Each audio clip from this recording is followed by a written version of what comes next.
Hello, this is Chaplain Matthew Bryant. Welcome to the Spiritual Readiness Refuel, brought to you by the 914th Air Refueling Chapel team, equipping you with tools and real stories of faith, inspiration, and resilience, helping you to hone the mind and live resilience.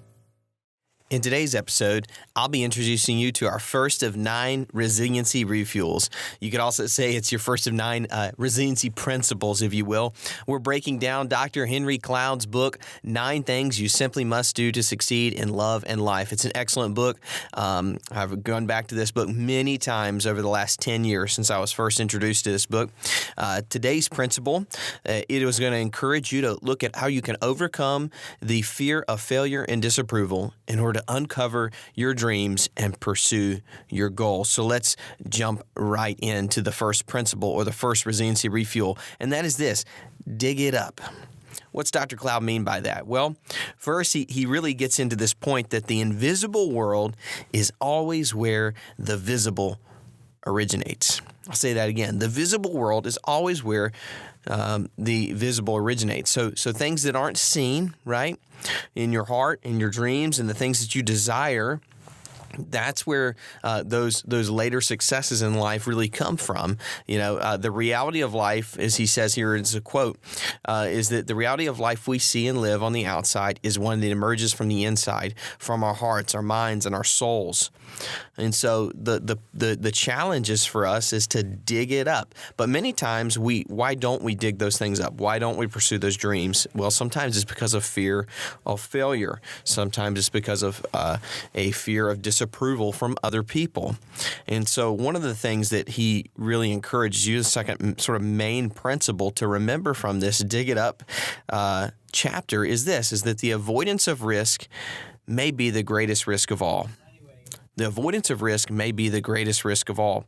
If we don't take any risk, then we are going to end up basically with failure and disapproval in the end anyways, more than likely. You know, so fear of failure, fear of disapproval may keep you from taking that first step, but what you might end up with is nothing more than failure and disapproval anyways, because you didn't take a risk at all. You didn't take that step to uncover those dreams and pursue those goals that you had.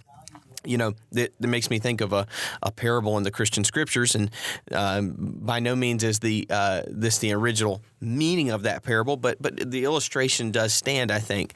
In the parable, there was some men that were given talents, or they were given some money. And some of those men, they went and they invested those talents. They invested that money. But one man, for fear of failure, for fear of disapproval, right, fear of the master, because he said, "The master, I know you're a strict person," he went and he hid the treasure that was given to him, the talent that was given to him. And because of fear and failure and fear of disapproval, what he ended up reaping was failure and disapproval of the master. And so it just goes to show that sometimes the avoidance of risk is the greatest risk of all. The avoidance of that man's risk in the parable was the greatest risk of all for him, ultimately, and he did not reap anything but failure and disapproval. So there's very little, this is from the book to really take away, there's very little growth and reward in life without taking risk. You know, successful people, or what he calls in the book, déjà vu persons, déjà vu people, for those that might go get the book or those that aren't know where that comes from. He says these people that you keep seeing, what is it about these common characteristics about people who are successful? What is it they do? That's why he calls them déjà vu people. A successful or déjà vu person is not afraid of the downside of taking risk, but risk is calculated and then executed with diligence and thoughtfulness. And he breaks it down to a 3-step process. Basically, become aware of what's in your heart and dig it up. So that's my challenge for you. Before you, for fear of failure or disapproval, decide to bury those dreams and hopes, ask yourself today, what is that thing that you need to dig up? Grab the shovel and dig it up.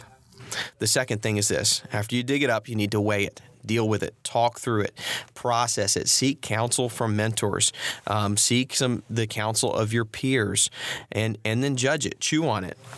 Consider if this is something that you should be pursuing or not. How should you pursue it? With wisdom. How are you going to do that? And that's the third and final step, which is just simply to start taking action. You got to take a step. Rome wasn't built in a day, right? That's the phrase that you have to take a step and start digging up those dreams. That's where it starts. It starts before you take that action step in the material and the visible world. Where is that dream? Where is that goal buried deep down inside your heart that you need to grab the shovel and dig it up? Hey, thanks so much for listening today.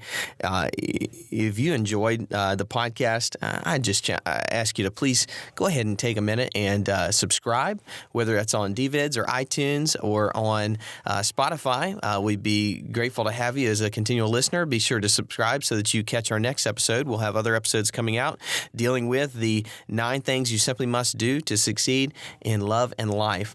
And if you need anything from myself or the Chapel team, please reach out to us, 716-236-2096. You can also email me, Chaplain Matthew Bryant, at matthew.bryant.7@us.af.mil. Would love to hear from you. Would love to hear how this is helping you in processing how you can dig up your dreams and dig up your goals. Love to hear from you and can't wait to see you back here next time on your Spiritual Readiness Refuel.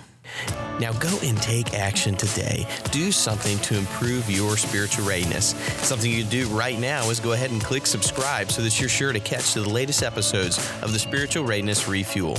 And would you go ahead and actually do me a huge favor and leave us an honest review? It'll help us get better, and it'll also help us get the word out to others so that we can help others and continue to help you hone the mind and live resilience so we can win in tomorrow's fight, whenever, wherever.